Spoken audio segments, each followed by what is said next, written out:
Through an unreasonable regard to divination, many of us omit many duties. For what more can the diviner see than death or danger or disease, or generally things of that kind?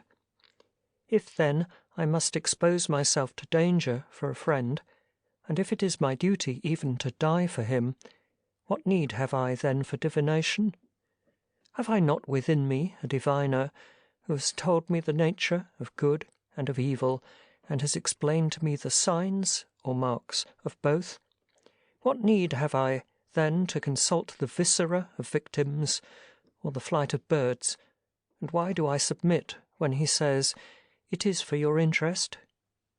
For does he know what is for my interest? Does he know what is good? And as he has learned the signs of the viscera, has he also learned the signs of good and evil? For if he knows the signs of these, he knows the signs both of the beautiful and of the ugly, and of the just and of the unjust. Do you tell me, man, what is the thing which is signified for me? Is it life or death, poverty or wealth? But whether these things are for my interest, or whether they are not, I do not intend to ask you. Why don't you give your opinion on matters of grammar, and why do you give it here about things on which we are all in error and disputing with one another? What then leads us to frequent use of divination? Cowardice, the dread of what will happen. This is the reason why we flatter the diviners. Pray, master, shall I succeed to the property of my father? Let us see. Let us sacrifice on the occasion. Yes, master, as fortune chooses. When he has said, "You shall succeed to the inheritance," we thank him as if we received the inheritance from him. The consequence is that they play upon us. Will you not then seek the nature of good in the rational animal? For it is not there. You will not choose to say that it exists in any other thing, plant or animal. What then? Are not plants and animals also the works of God? They are, but they are not superior things, nor yet parts of the gods. But you are a superior thing.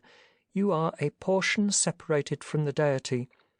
You have in yourself a certain portion of him.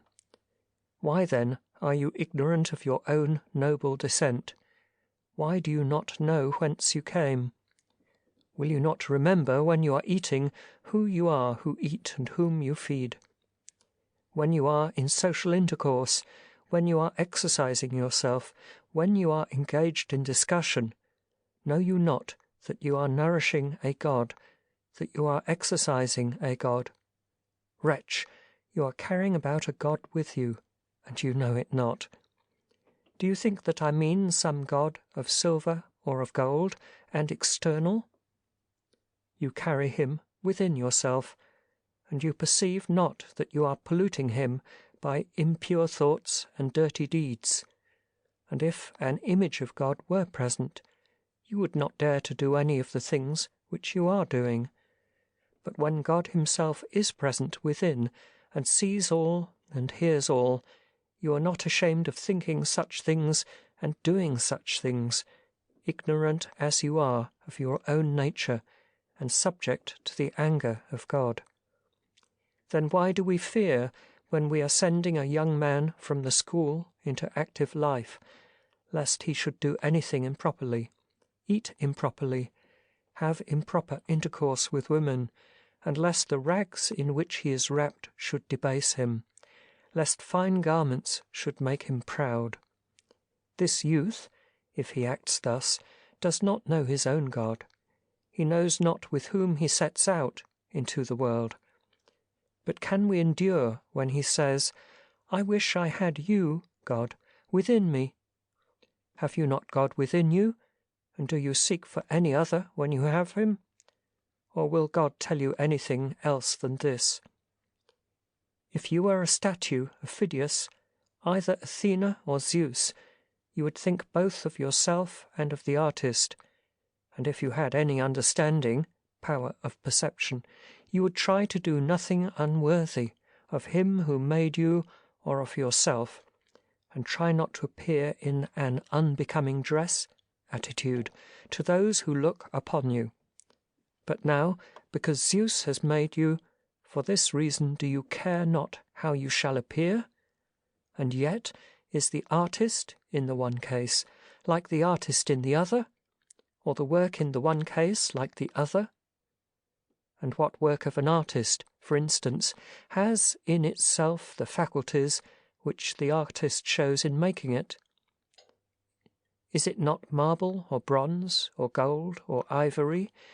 And the Athena of Phidias, when she has once extended the hand and received in it the figure of victory, stands in that attitude for ever. But the works of God have power of motion. They breathe. They have the faculty of using the appearances of things and the power of examining them.